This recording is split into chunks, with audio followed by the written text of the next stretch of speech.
I'm Niamh Maher. I'm a senior producer and the host of Girls with Goals on Her.ie.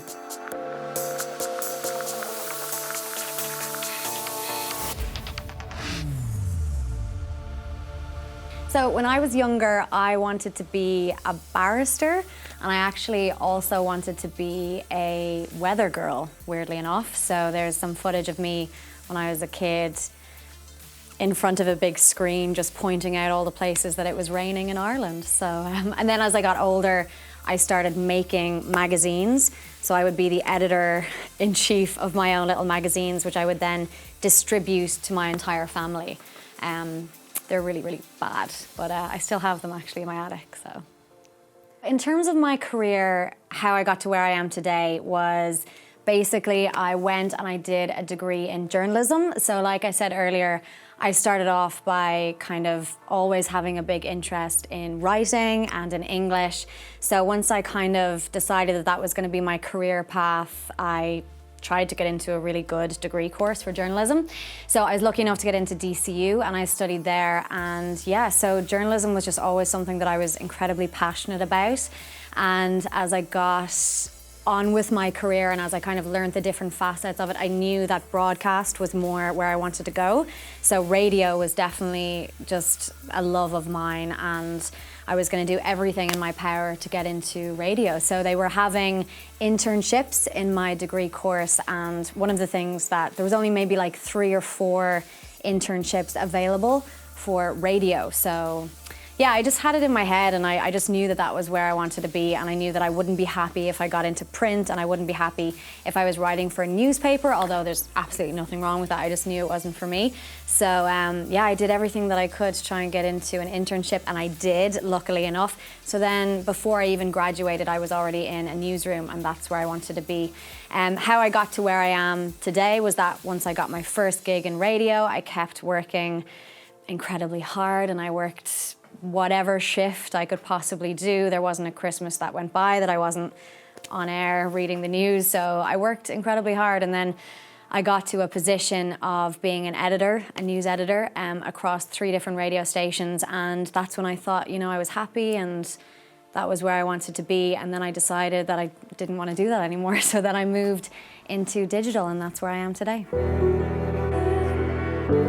I think in terms of strengths, when it comes to your career, you need to be very secure in who you are before you even make any steps in terms of furthering your career. So I think you need to have confidence in what you're doing, and I think you need to have a huge amount of self-belief in order to, you know, do what it is that you want to do on a day-to-day basis. So I remember when I went in, and, you know, I suppose some people might think, oh, well, there's being a know-it-all, and that's definitely not what I am, but I do think that you have to have a certain amount of belief in yourself in order to kind of persevere. And then also just being open to learning. That was something that, like, when I started off in my career, I was just so hungry to absorb any information that I possibly could.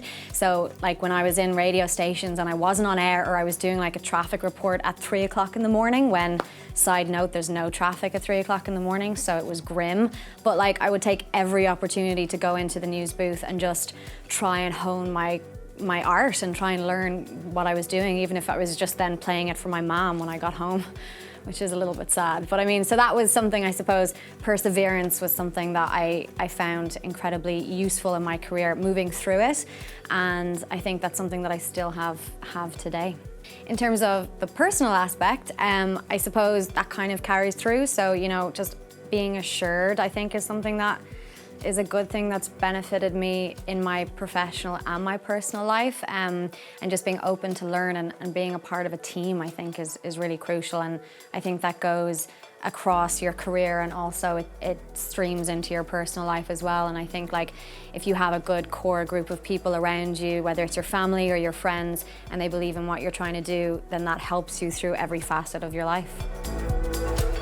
In terms of making the leap into digital, that's what I wanted to do. And I remember there was this turning point for me. I won this award. I won a radio award. It was kind of this 30 under 30 thing, and it was basically just acknowledging what I was doing in my career. And although that was a really great moment for me professionally, I remember that when they announced the award, they kind of said, you know, and she always handles herself well, and she kind of keeps up with the lads and stuff like that. And so that was just a huge moment for me, because it made me realize that I just didn't want to be a part of, you know, an industry that was so dominated by men. And it was something that I was so used to, but I just knew that if I stayed in radio, I would probably never get to produce the content that I wanted to create for women. So yeah, it was definitely difficult, and it was incredibly hard to make that decision, because I was essentially taking, you know, maybe a step backwards in order to ultimately move forward. But I was so passionate about what I wanted to do, and I came up with the idea for Girls with Goals. And you know, I went to my boss at the time, and he was really supportive of it, but he said, you know, we just don't have the audience for that here. And you know, he was right, he was fair. It was something that was a little bit, you know, it just wasn't with the brand that I was with at the time. So I knew that moving into something like, you know, Her.ie, I would be given the opportunities to make content that was really just focused on women, and something that was more than the 5-minute slot that we were always allocated on radio. So yeah, it was scary, and I didn't know whether we would reach an audience, and I didn't know whether it was, you know, something that people even wanted to listen to. But I'm so thankful that I kind of followed through with it. Even though I do remember being terrified that I had ruined my career, but I don't think I have yet anyway. So in terms of creating a show, you know, creating a podcast for women, I didn't know that it was going to work. I just knew that audio was something that I was incredibly passionate about, and I just know that for myself as a woman in the media industry, I just wasn't, I was always fascinated by other women and their accomplishments, but not necessarily just their accomplishments. I was just always fascinated by people's stories. So I just wanted to learn more about them, and I just never felt like I was given that on any kind of platform across the Irish radio industry. Anyway, it's definitely improved now, and I think we still have a way to go, but it's definitely something that is coming on in leaps and bounds. And even when we started Girls with Goals, you know, in the weeks and months after that, I was seeing so many other shows come up that were fronted by women and that were produced by women, and all with women in mind. And like, on the one hand, I was like, oh my God, competition, what is happening? But then on the other hand, I was like, well, this is fantastic. This is what I wanted, and this is incredible. So it's not competition if we're all a part of a community that has the same goal, which is ultimately to just create more content and to learn more about women. So I didn't know it was going to work, but I was fairly confident that I was on to something that women might want.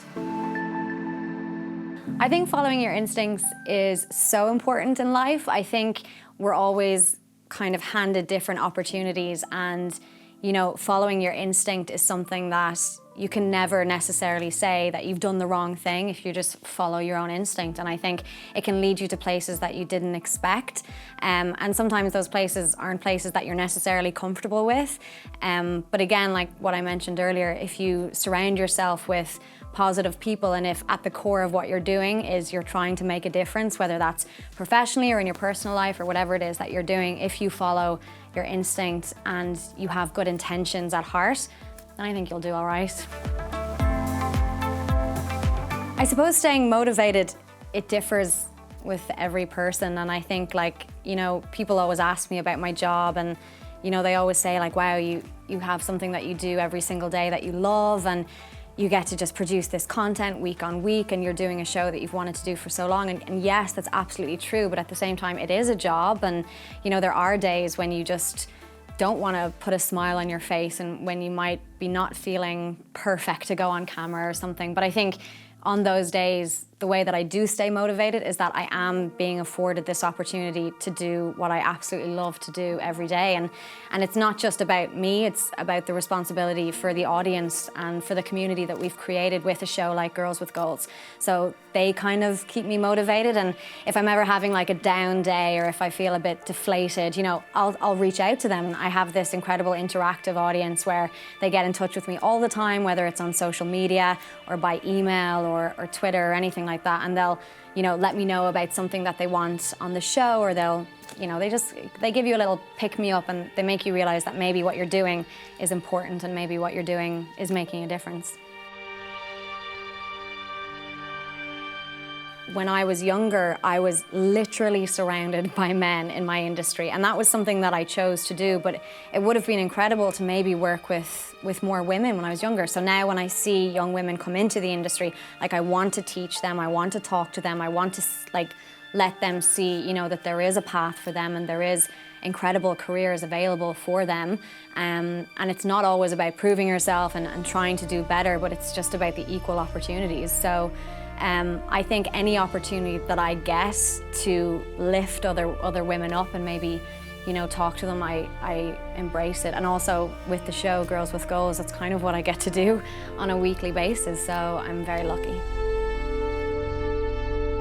I think it's only natural when people have things that they want to achieve in life, and I always said to myself, if I am a breakfast news anchor on a radio show, I would be happy out, and that was it for me. I was like, if I can make it to that, I'll be happy for the rest of my life. And then I reached that goal, and then I just started getting itchy feet, and I wanted to do more, and I wanted to learn more, and I wanted to kind of open the realm of just doing better. So, you know, I think that in terms of career dreams, I don't ever really like make a 5-year plan or something, but I just never close myself off to opportunities now. So I think that's something that I kind of learned, because very early on in my life, I set myself these goals, and then once I achieved those goals, I did feel almost like I was just floating about and I didn't know necessarily where to go. So now it's not necessarily about having one thing that I'm going for, but it's just always about affording yourself different opportunities and just seeing where they go.